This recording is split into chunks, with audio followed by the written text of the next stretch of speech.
ini kalau terus-menerus kan akhirnya kita menggali lubang kuburan massal di betul. Kecamatan Kalibaru dan Kecamatan Glemor. Ini harus kita cari jalan keluarnya. Lah, jenengan tanya tadi rekomendasi dari rapat itu.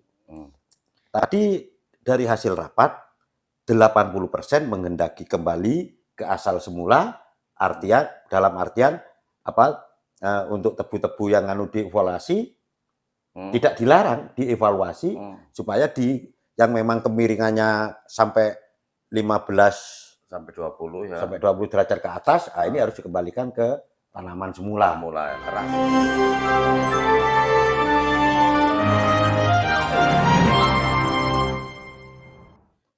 Assalamualaikum warahmatullahi wabarakatuh. Waalaikumsalam warahmatullahi wabarakatuh. Pemirsa netizen dimanapun berada, baru saja digelar yang namanya hearing terkait banjir bandang di Kalibaru. Nah, kebetulan yang memimpin hearing tadi banyak pihak yang dihadirkan tentunya, terutama pihak-pihak terkait, yaitu Wakil Ketua DPRD Kabupaten Banyuwangi, yaitu Mas Ruliono SH. Oke Mas Ruli, tadi gimana hasil penyimpulan akhir setelah memanggil semua pihak-pihak terkait berkenaan dengan banjir bandang di Kalibaru? Oke, baik, terima kasih. Sebenarnya tadi itu adalah rapat koordinasi penanggulangan banjir di Banyuwangi. Ada 3 titik yang perlu diselesaikan. Tahap pertama kita cari solusinya supaya tidak terbanjir lagi. Tahap pertama adalah Kalibaru Glenmore. Potensi banjir kan sudah terjadi dan berkali-kali. Yang kedua adalah Pesanggaran belum.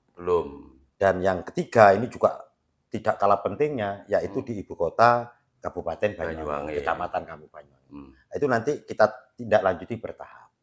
Yang jelas tadi kita mendatangkan stakeholder dan yang berhadapan langsung termasuk tokoh masyarakat, termasuk pengusaha perkebunan. Ini mencari solusinya, mencari penyebabnya dan mencari solusinya. Solusinya tadi dari beberapa masukan-masukan baik dari tokoh masyarakat, dari pejabat desa, kepala desa, camat, juga teman-teman LSM menghendaki 80% menghendaki supaya alih fungsi lahan yang tadinya dari tanaman keras sekarang menjadi tanaman tebu. Pertanian, katakanlah tebu, ini minta dikembalikan untuk menjadi tanaman keras lagi. Ya, yang seperti contoh karet, coklat, kopi dan lain-lainnya. Tetapi memang bukan tebu karena tidak sesuai dengan topografinya Kecamatan Kalibaru dan Genteng. Kalibaru dan Glenmore. Karena sana termasuk dataran tinggi dan yang ditanami itu diaturannya kan maksimal 15 derajat, tapi kenyataannya kan lebih. Nah, yang untuk khusus PTPN 12 yang mengelola IGG yang berhubungan dengan usaha tebu itu, pabrik gula, ini kan katakanlah IGG-nya ini kan katakanlah seperti anak perusahaan perkebunan PTPN 12. Nah, ini diharapkan kita kepada kepada Dinas Pertanian untuk mengevaluasi ulang karena legalitas dari perkebunan itu sudah punya, ditandatangani oleh Bapak Afsar Ranas. Nah, tinggal kenyataannya sekarang. Nah, apakah kira-kira yang legal itu tadi tidak melanggar yang 15 derajat? Itu, kemiringan itu. Nah, itu ditindaklanjuti oleh Dinas Pertanian dan teman-teman LSM. Yang kedua, khusus untuk perkebunan swasta yang juga alih fungsi, yang kenyataannya kata Dinas Pertanian tadi itu tidak ada izinnya atau masih dalam proses, tapi fakta di lapangan perkebunan swasta ini sudah panen 2 kali. Padahal tanpa mengantongi izin itu ya. Menurut Dinas Pertanian tadi kan seperti itu. Jadi kan juga ada ya, tadi. Ini harus diselesaikan secara hukum. Maka kita desak tadi teman-teman LSM untuk menginventarisasi persoalan itu, kevalitannya sampai di mana. Kalau menurut Dinas Pertanian Ini kan mau divalidasi langsung udah panen. Ya, izinnya belum, kan berarti pelanggaran kan itulah. Nah, ini nanti kita tindak lanjuti. Bahkan teman-teman LSM mau berinisiatif juga mau menindaklanjuti sendiri. Selanjutnya apa namanya 80% tadi pendapat tadi menghendaki dikembalikan ke normalisasinya ya.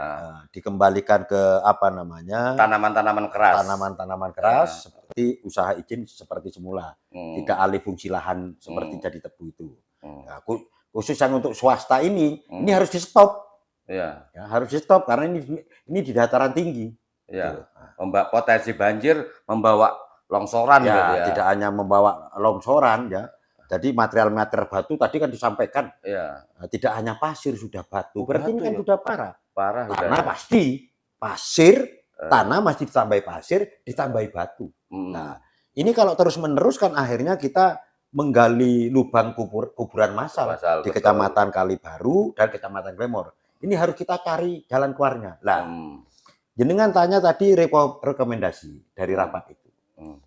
Tadi dari hasil rapat 80% menghendaki kembali ke asal semula, dalam artian apa untuk tebu-tebu yang dievaluasi tidak dilarang, dievaluasi supaya yang memang kemiringannya sampai 15 sampai 20 ya. Sampai 20 derajat ke atas, ini harus dikembalikan ke tanaman semula. Keras ya. Yang untuk perkebunan swasta 80% untuk apa namanya? Ya dikembalikan juga, nah juga teman-teman yang mengikuti proses hukum. Monggo silakan aja. Ya, karena sudah jelas pelanggaran kan itu. Yang untuk 20% tadi itu bukan 15% itu minta dikaji ulang. Dikaji ulang berarti kan masih dipikirkan. Ya, dipertimbangkan. Yang 5% enggak jelas yang 5%.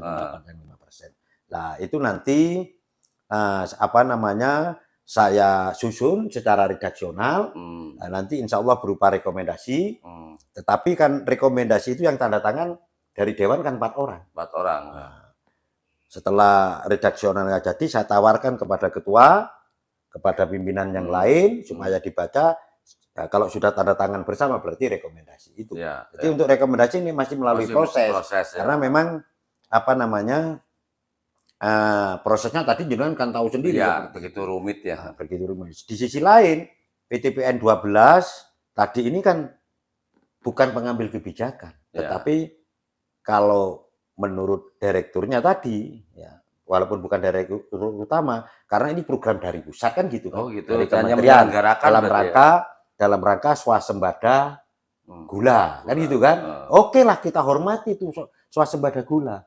tetapi apa artinya swasembada gula kalau mengorbankan keselamatan manusia? Karena keselamatan masyarakat itu di atas segala-galanya. Betul. Maka apa namanya setelah jadi rekomendasi mungkin masih ada tindak lanjut. Kalau memang ini perlu tindak lanjut, saya bawa ke RDP ke pusat ya, ke Komisi 6 DPR RI. Gitu. Berarti potensi penyebab terjadinya banjir bandang ini lebih mengarah kepada adanya pengalihan fungsi itu berarti ya. Betul ya, kan tadi sudah saya jelaskan dari masukan stakeholder yang ada termasuk kepala desa, tokoh masyarakat dari 2 kecamatan, camat, kepala desanya lengkap, kan kita undang semua itu. Dari LSM kita undang. 80% penyebab utamanya adalah alih fungsi lahan dari perkebunan PTPN 12 dan swasta, kan gitu kan? Ya, nah, makanya Bupati kan juga mengatakan seperti itu. Ya, sama. Tetapi saya kan tidak mau menerima sepihak. Tapi kita kumpulkan kenyataannya 80% berarti kan besar tadi meyakini bahwa faktor utama apa namanya banjir itu akibat dari alih fungsi tanaman keras ke tanaman tebu tadi. Iya, tanaman pertanian lah gitu, tebu. Ada jagung, ada singkong, gitu ya. Kan gitu tadi. Oh, berarti tidak hanya tebu ya? Ya. Dan itu kan orang yang langsung tinggal di sana. Yang kita pintain pendapat, ada kepala desa, beberapa kepala desa. Penyangga ya, daerah penyangga. Ya, betul. Di daerah Kecamatan Kalibaru dan Kecamatan Glemor. yang dia merasakan dan tahu. Sampai dijelaskan selama ini, kan gitu tadi kepala desa, nggak ada banjir seperti ini 30 tahun. Tetapi setelah ditanami tebu, sedikit-sedikit banjir, dikit-dikit.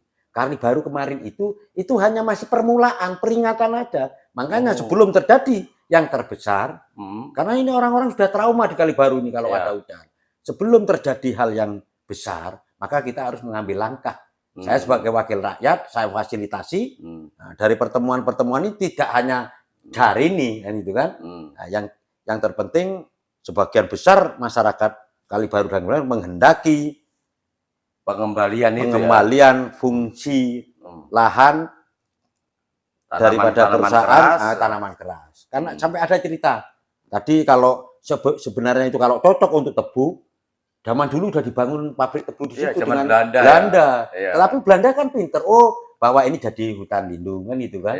Bahaya masalahnya. Boleh untuk usaha, tapi usaha tanaman keras dulu ada karet, ada kopi, ada kakao kan enggak persoalan. Di sisi lain, ini yang kita miris ini. Tadi itu tidak memberikan kontribusi kepada masyarakat Banyuwangi. Ada tapi kecil. Bahkan banyak karyawan-karyawan yang tidak kerja, tidak padat karya, enggak tahunya, tidak menyerap tenaga kerja. Tadi kan terungkap seperti itu. Jadi enggak ada kontribusi, walaupun ada kontribusinya, kalau membahayakan gitu kan, ya buat apa kan gitu? Ini sudah membahayakan juga nggak ada kontribusi sama sekali ya. Sudah potensi membahayakan ke depan anak cucu kita, terus tidak ada penyerapan tenaga kerja. Betul. Ini kan terbukti tadi juga tidak dibantah oleh oleh PTPN 12. Banyaknya tenaga kerja yang jadi diem ya begitu diungkap. Tadi diem kan seharusnya kan ngomong kan gitu kan. Ada tenaga kerja yang 1 bulan hanya 12 hari kerja. Iya, 1 bulan 12 hari. Justru pendapatannya itu jauh daripada selayaknya, Pak. Iya, jauh waktu PTPN 12 itu pengelolaannya di kakao, di karet, di kopi. Artinya mereka yang dipekerjakan itu dari 1 bulan hanya butuh waktu 12 hari aja, selebihnya nganggur gitu ya. Selebihnya nganggur. Nah, kalau nganggur, kalau namanya harian, ya makan apa? Lah iya kan itu yang perlu dipikirkan. Betul. Gitu ya. Berarti langkahnya ke depan tetap ini harus sesuai dengan amanah hasil hearing tadi supaya mengembalikan pada fungsi utama awal karena 80% pendapat dari stakeholder tadi kan menghendaki seperti itu. Oke, pemirsa, itu tadi hasil oleh-oleh dari hearing tentang banjir bandang di Kali Baru. Kebetulan Mas Ruliono ini tadi yang memimpin langsung hearing dari melibatkan semua pihak terkait. Terima kasih. Wassalamualaikum warahmatullahi wabarakatuh. Terima kasih Mas Ruli.